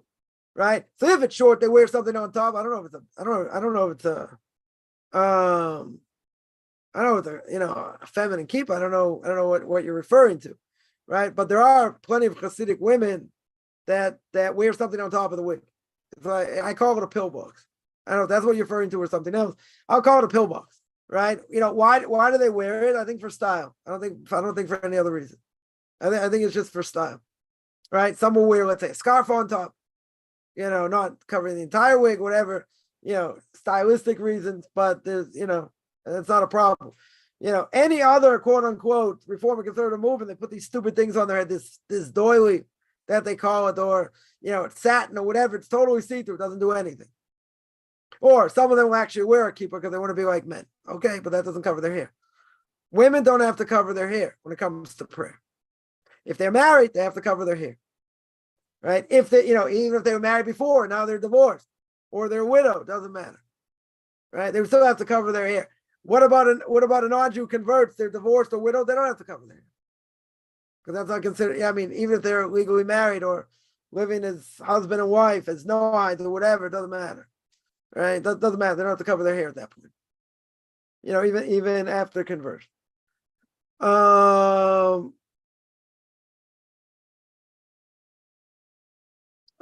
Someone asked, why in Judges, you have to send me the exact quote. God sent a judge with a withered right hand. I don't know that disqualifies them. A Kohen, it might disqualify. If they're doing the service and they praise the congregation, so there are certain blemishes they can't have. Right? They can't be cross-eyed. They can't, one leg shorter than the other. There are a lot of things that would forbid a Kohen, a priest, to bless the congregation. So I don't see why for a judge. I don't see why that should be a blemish, right? Why a handicap by a priest? I understand, right? That the Torah says clear they can't have certain blemishes. A judge who says they can't have a certain blemish, I don't see why that would be the case. Either that, even if one leg is shorter than the other, or they're cross-eyed, or any number of things. That doesn't disqualify. That disqualifies a Kohen. That would disqualify a Kohen from serving. That doesn't disqualify a judge. I don't see why it should. Some says if you're emotionally very sensitive, it's an obstacle to making right decisions. Could be. Very well. That's not a one-line answer, but I would say that someone who is very sensitive, that doesn't necessarily mean they can't make the right decisions. They're just affected in a different way by what people say, right? So being sensitive, let's say, does not. I don't know if I would say it would preclude somebody from making the right decision. Meaning, is it an obstacle? I don't know. I don't know if I would say that. I don't know that, making decisions, I don't know. Sensitivity can play a part. I think that's true. But, I definitely think that's, I think that's true. Is the way to overcome that? Yeah, that's, if a person, let's say, is a perfectionist, that can be an obstacle to keeping mitzvahs. Why? Because they're afraid, someone has OCD, right? Obsessive compulsive disorder, that can hinder them, from performing mitzvahs properly. They feel like, let's say they wash their hands for bread, they're not really sure they want, they used enough water, or, a lot of things that could drive a person off the deep end because, they're not really sure they fulfilled the mitzvah right, they didn't, and that hinders a lot of things. That for sure hinders a lot of things. Being sensitive certainly can, right? It can, because, even if a person, I'll just say this, even if a person not saying necessarily so sensitive, well, let's say they're indecisive. Let's say, by nature, they're indecisive. So now, ask the question, how does someone who by nature is indecisive, how do they make decisions? How are they able to make decisions? So what they're gonna have to do is they're gonna have to speak to someone else, and ask them, and ask someone their advice. Should I do this? Shouldn't I do this? Etc. And a person, hopefully, who knows how to lead them in the right direction, gives them all the options, right? Gives them all the options, and says, okay, if you do this, this could happen. If you do that, we're going to see this by the next part of the Mishnah. I'm not going to get there tonight, but, the next part of the Mishnah is one who considers the outcome of a deed. In other words, when a person makes a decision, you got to think of all the ramifications, potential ramifications of what you said, what you did, what possibly could come out of it, right? So if a person by nature is indecisive, so there's certain steps they're going to have to make and to do in order to make decisions, right? One of them is they just speak to someone else who can help them, who can guide them. Sometimes it could be a parent, it could be a good friend. It doesn't necessarily have to be a therapist by any stretch, right? But it can certainly be someone that hopefully can help guide them, in the right direction. They can just bounce off ideas because they don't want to make a decision. They don't want to make a rash decision because, well, maybe it's like this or maybe it's like that. They have to go to someone, A, they respect, right? And B, that can help, guide them if they have questions. So the question is, could someone who's very sensitive, it depends what it is. A person can be very sensitive, but the decisions, that they may have to make in certain things that have nothing to do with sensitivity. Some things very practical. Should I do this? Should I do that? It has nothing to do with sensitivity, right? How they interact with others, how they deal with other things, that might play a role.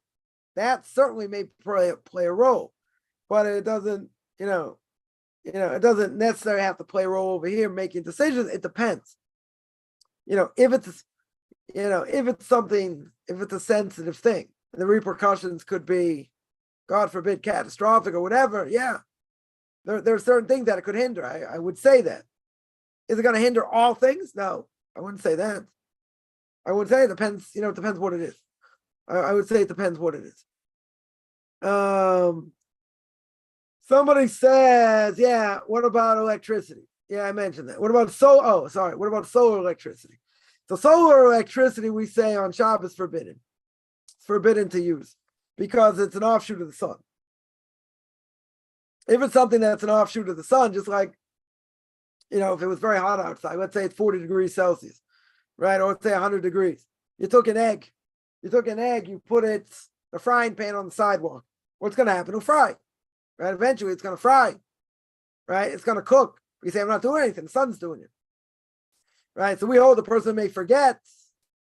And if they do it in the sun, they may forget, say, oh, it's permissible in the sun, so I could use this, that, and the other thing, right? So that you can't, right? That would be forbidden. So let's say, same reason, if a person, let's say it's solar panels, like here in Israel, most people have solar panels. So I also have a boiler, but let's say water on Shabbos got heated up. There's a nice sunny day. So let's say water got heated up by solar panels. Can I use the hot water? Can I use hot water from that? And the answer is no. What's the problem? Right? Major problem is if I take water out, if I take hot water out, what's it going to do? It's going to put cold water going back in, and that's going to get heated up by the sun. That you can't do. Right? And by boiler, also same thing. Right? That you can't do. Taking out cold water is not going to do that. Taking out hot water, that would be an issue. So the solar panels using the hot water would be forbidden. That's what I would say. And the no-hide light Hanukkah candles doesn't apply to them. Totally doesn't apply. So if it doesn't apply, they shouldn't do it. If it's a Jew in training, they're allowed to, right? Because they're going to convert. The no-hide, right? Doesn't apply.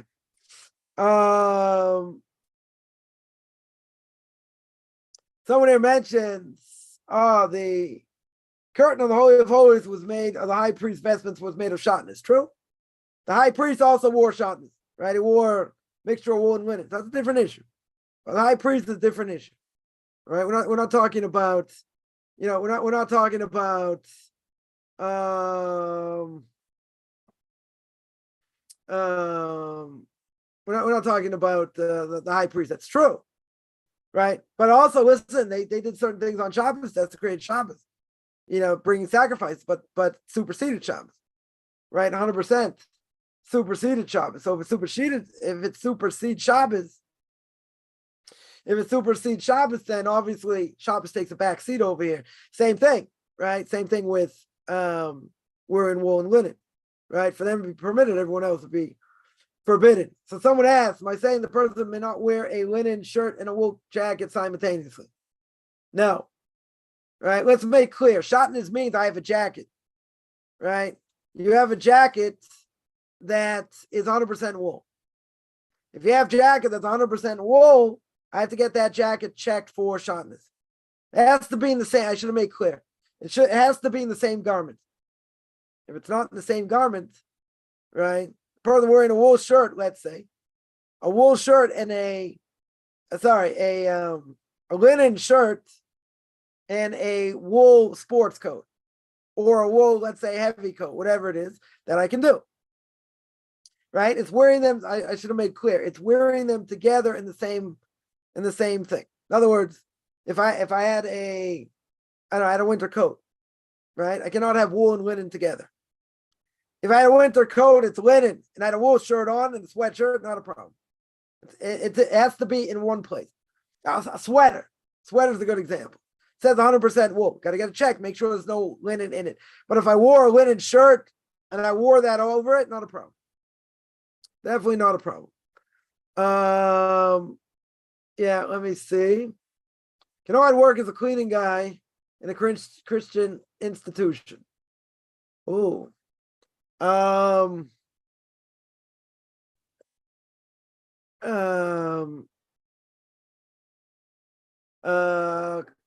me think about that. Yeah.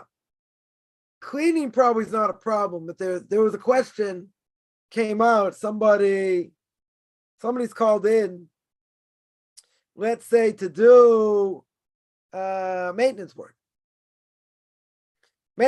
electrical work. I don't know. They make a painting, it's going to go up there. That you can't do. That 100% you can't do. Work as a cleaning person, I guess you could do it.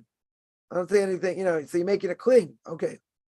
Yeah, I'm not sure that's such an issue per se. I would say, making something for them, building something for them, that would be a different issue. Someone asked what's the first book I should read in converting Orthodox Judaism. To Be a Jew. To Be a Jew by Donin. That's a good book to read. Let me just put it up here. Right, To Be a Jew by Rabbi Donin is a good book to start. I would say that's a good place to start. I'll just put it up here also. 1 second.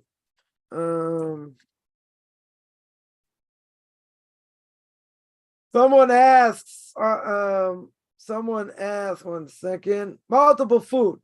Blessing question. Let's say potatoes, meat, and grains. No bread. You say each individual blessing or shako to cover them all? No. First of all, it depends. If they're all separate, potatoes, hadama, comes from the ground, meat is shako, and grains would be mizonos. Now, let's say they're mixed. Let's say like cholent. I have potatoes, barley, and meat. It depends how it's made. If it's made where you got big pieces of what's it called? Big pieces of potato, like I would make it. So you make adama on that. You make a mizonos first on the barley. You make adama on that, and if the meat is sizable, then you make a shako. If they're all, again, in this case, if they're all separate, so you make a mizonos on the grain, you make a hadama on the potato and shako on the meat. If they're mixed, then it depends. Is one there to enhance the other? It depends. In this case, you have 3 different blessings. You don't make a shako. Shako is only if you don't know what the blessing is, right? Or a shako itself, right? Technically, if you don't know what the blessing is, you could say shako. But if you know what the blessing is, you got to know. You got to know what to do. So in this case, if they're not mixed, I make 3 blessings. I make a mizonos on the grain. Let's say I make a hadama on the potato. I make a shako on the meat, and I say brain and fashas afterwards. Make 1 after blessing.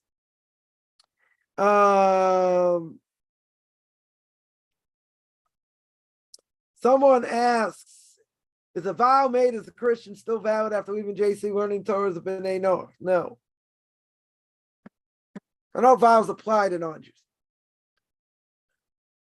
If they made a vow in the name of God. They made a vow in the name of God. Is it valid?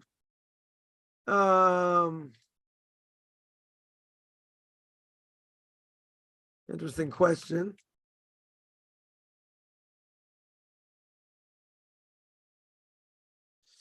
They're allowed to make vows, right? I think they're definitely allowed. They're definitely allowed to make vows.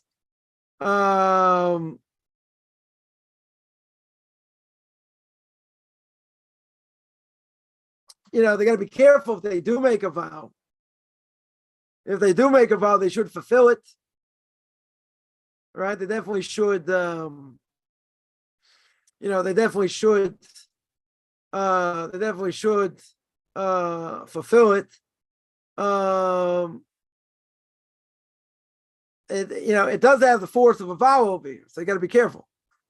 All right, that we know. How do we know that applies by non-Jews? Because we know, our forefathers engaged in that. Abraham, Isaac, they made vows, right? They made oaths, so to speak, right? So a person should be careful, if they say something that they're going to do, whatever the case is, that they should say b'li neder without a vow, right? Let's say, if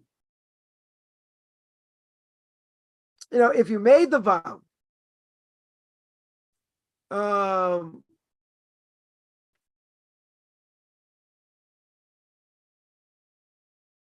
if you made a vow, then yeah, could very well be they needed a note.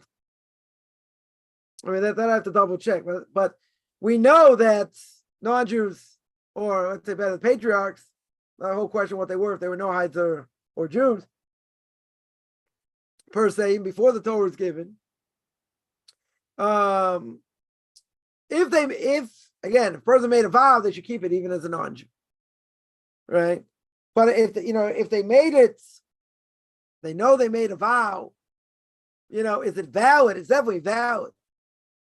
Whether he believes in JC or not, doesn't matter. It's definitely valid. Question is, if they didn't fulfill it, question is, do they have to get it annulled? Right? We do know non-Jews made vows. So the question is, does that have to be annulled or not? That's the question.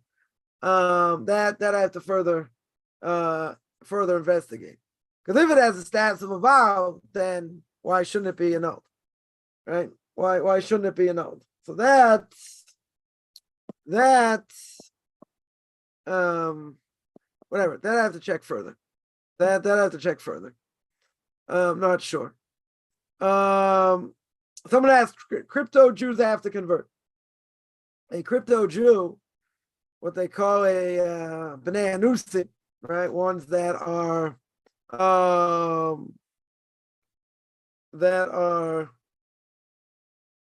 what's it called? They they didn't convert or they secretly, they converted to Christianity, but they stayed as Jews. So now the question is, do they have to go through conversion? It depends. It depends if their mother, their mother or grandmother on the mother's side was actually Jewish or not, and they have proof that they were Jewish. They're gonna have to show proof. What's proof? Proof is either a marriage document from a mother or grandmother, great grandmother, or being buried in a Jewish cemetery for 4 generations. Both probably going to be hard to prove, and therefore probably have to go through conversion. Most cases probably have to go through conversion.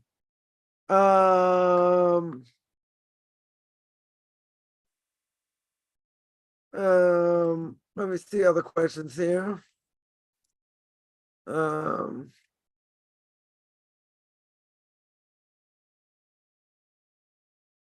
One second. Let me see. Does a non-Jew have any way to annul a vow? That's the question. I'm not sure.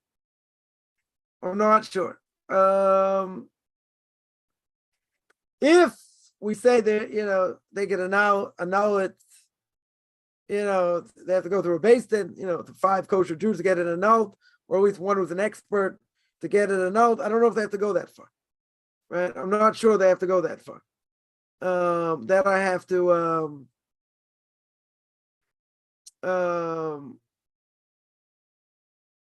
not sure. Not sure how far. Not sure how far it goes. Do we say that it can be annulled? And even if it can be annulled, is it annulled in the same way? Is it annulled in the same way? That's the question. That I'm not sure. That I'm not sure.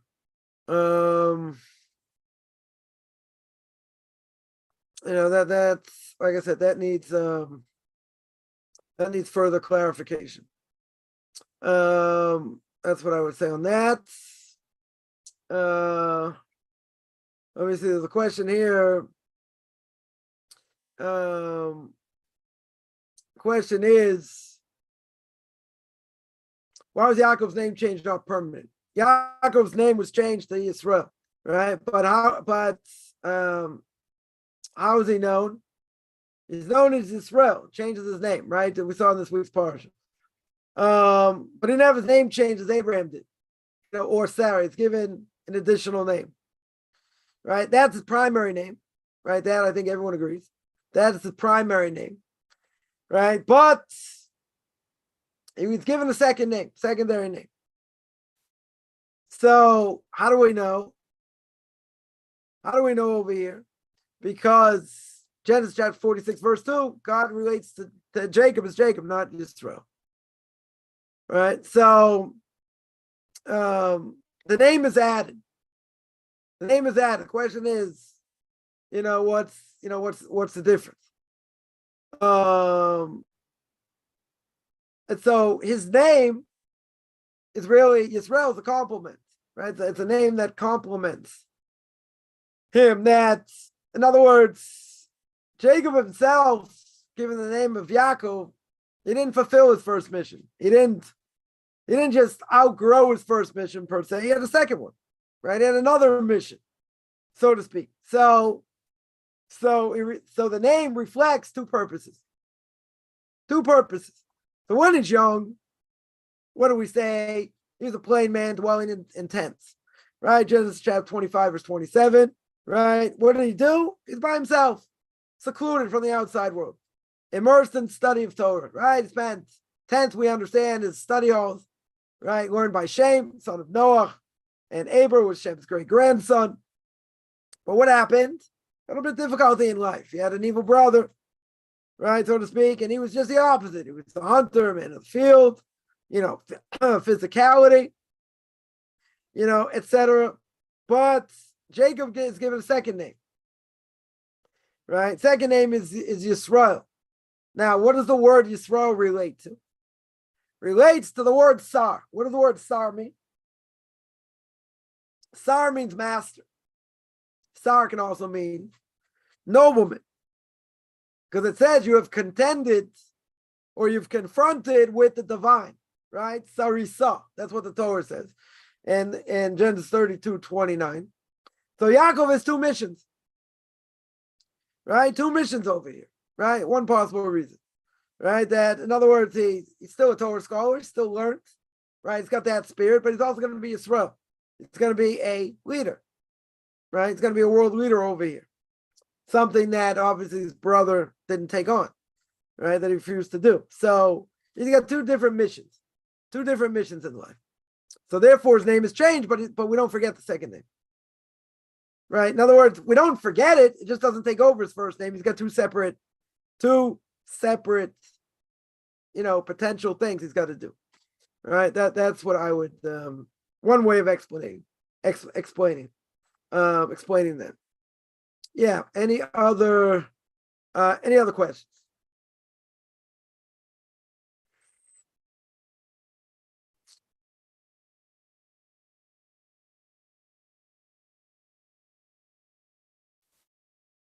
All right, I'm going to stop here. I see that I didn't get that far, per usual. So I think next week we're going to continue Ethics of Our Fathers, Pirke Avos, chapter 2, Mishna 13, part 50. Right, we're going to continue with this, and I do this every Saturday, 2 o'clock Eastern time, 9 o'clock Israel time. Tomorrow, Book of Leviticus, chapter 16, 9 o'clock Eastern time, 4 o'clock Israel time, and then No Hide Nations, No Hide Laws. It's going to be on Sunday, tomorrow, 2:30 Eastern time, 9:30 Israel time. So anyone has any questions, find me on Facebook at Michael Chaim Kaufman or at Beyond Orthodox Conversion Judaism. You can send me an email, rabbichaimkaufman@gmail.com, RBBICHAIMCOFFMAN @gmail.com, which I'm going to good.